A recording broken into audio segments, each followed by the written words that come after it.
Secara geografis, Indonesia menjadi salah satu negara yang paling rentan terkena bencana.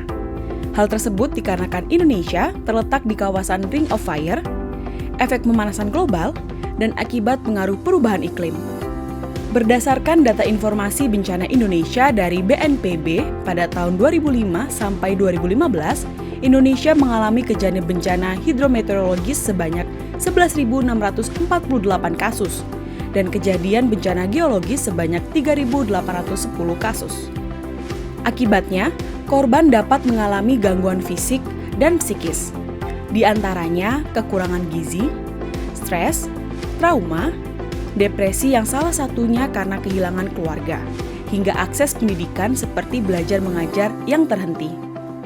Tingginya masyarakat terancam bencana menunjukkan bahwa perlu dilakukan upaya peningkatan kesiapsiagaan baik di kalangan anak, remaja, dan dewasa untuk meningkatkan pemahaman resiko bencana. Dalam menghadapi bencana, pemerintah, masyarakat, dan swasta perlu melakukan kegiatan manajemen bencana guna memperkecil dampak yang mungkin dialami. Manajemen bencana dibagi menjadi 3. Prabencana, saat terjadi bencana, dan pasca bencana. Kompleksitas dari permasalahan bencana tersebut memerlukan suatu penataan atau perencanaan yang disusun menjadi pedoman penanggulangan bencana. Pertama, gempa bumi. Gempa bumi adalah goncangan tanah yang muncul tiba-tiba dan dalam waktu yang cepat. Langkah yang harus dilakukan sebelum terjadi gempa bumi diantaranya diskusi dan berlatih menghadapi bencana gempa, siapkan tas siaga,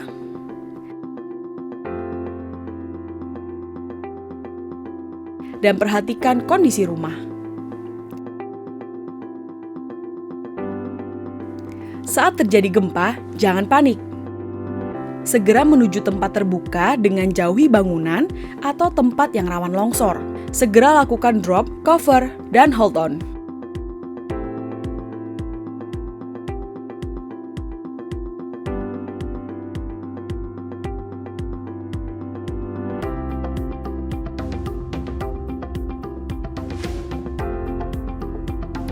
Kedua, banjir. Banjir menjadi salah satu bencana yang paling sering terjadi di Indonesia. Bila tinggal di daerah rawan banjir, hal yang perlu dilakukan sebelum terjadi bencana tersebut diantaranya persiapan keluarga,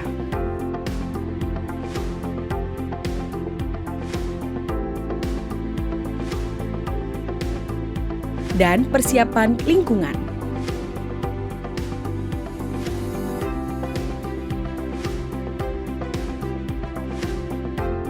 Tindakan yang dilakukan pada saat terjadi banjir adalah pindahkan barang atau perabotan serta selamatkan diri menuju tempat yang lebih tinggi.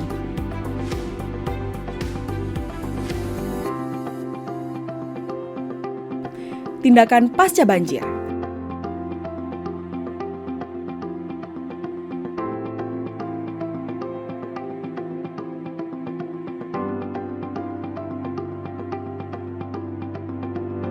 Jangan lupa juga lakukan latihan evakuasi bencana banjir.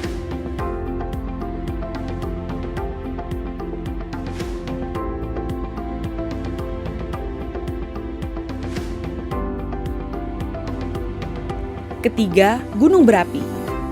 Gunung berapi menjadi bencana alam yang dapat menimbulkan berbagai kerusakan akibat lava dan gas yang dikeluarkan secara eksplosif. Tindakan sebelum terjadi bencana diantaranya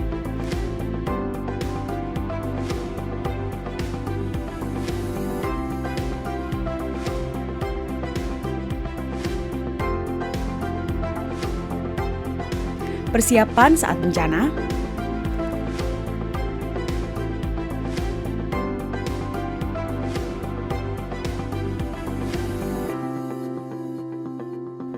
setelah terjadi letusan gunung berapi, jauhi wilayah yang terkena hujan abu.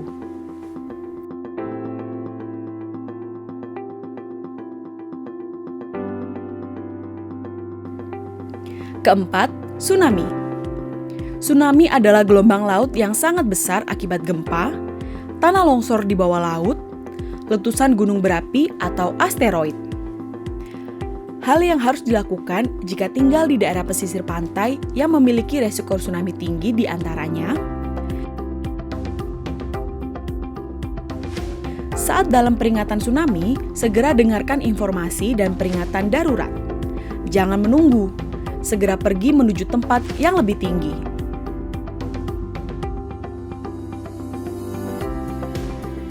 Saat tsunami selesai, jangan turun ke tempat yang rendah, karena gelombang tsunami tidak datang sekali.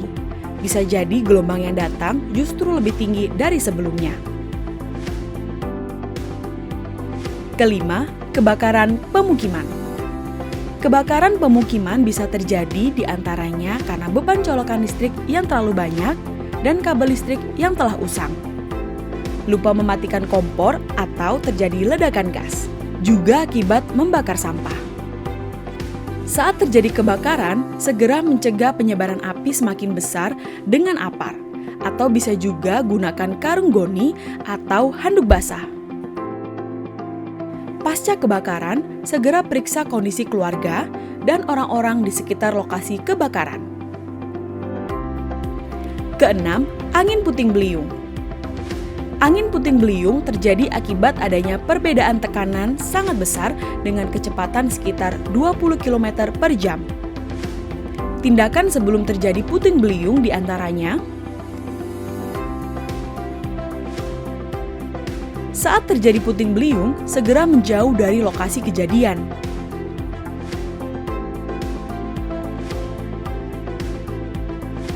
Pasca puting beliung, segera lakukan evakuasi dan koordinasi bahan bantuan.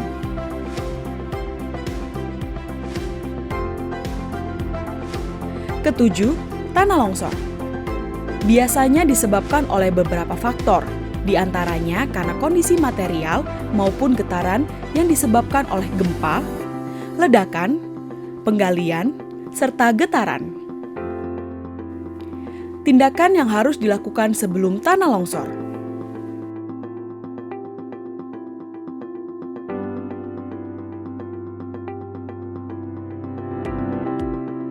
Tindakan saat tanah longsor adalah cepat tinggalkan rumah dan berlindung ke tempat yang aman.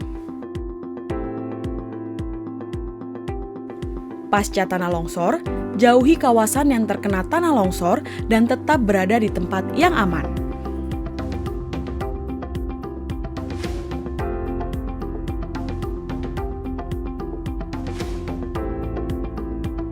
Berikut adalah 7 bencana alam yang sering terjadi di sekitar kita. Bencana alam yang terjadi tidak hanya memiliki dampak pada lingkungan, tetapi juga pada korban. Oleh karena itu, terapi trauma perlu dilakukan agar korban terus dapat melanjutkan kehidupan secara normal. Trauma healing merupakan bagian dari usaha untuk membangun dan memperbaiki hubungan dengan manusia yang berkaitan dengan mengurangi perasaan kesepian, memperbaiki kondisi kejiwaan, dan mengurangi perasaan terisolasi, kebencian, serta bahaya yang mungkin terjadi. Anak-anak korban bencana alam dapat mengalami trauma yang menyebabkan keceriaannya terenggut. Trauma healing pada anak biasanya bisa dilakukan dengan metode play therapy, melalui media permainan dan melalui tari agar anak bisa mengekspresikan emosi dengan tarian. Program olahraga juga menjadi salah satu cara untuk mengurangi gangguan psikologis pada warga akibat terkena bencana. Olahraga berfungsi sebagai relaksasi yang mengalihkan perhatian dari stres melalui fisik maupun mental. Berikut adalah bagaimana manajemen kesiapsiagaan bencana dan program olahraga untuk trauma healing. Tetap jaga kesehatan dan peka dengan lingkungan sekitar.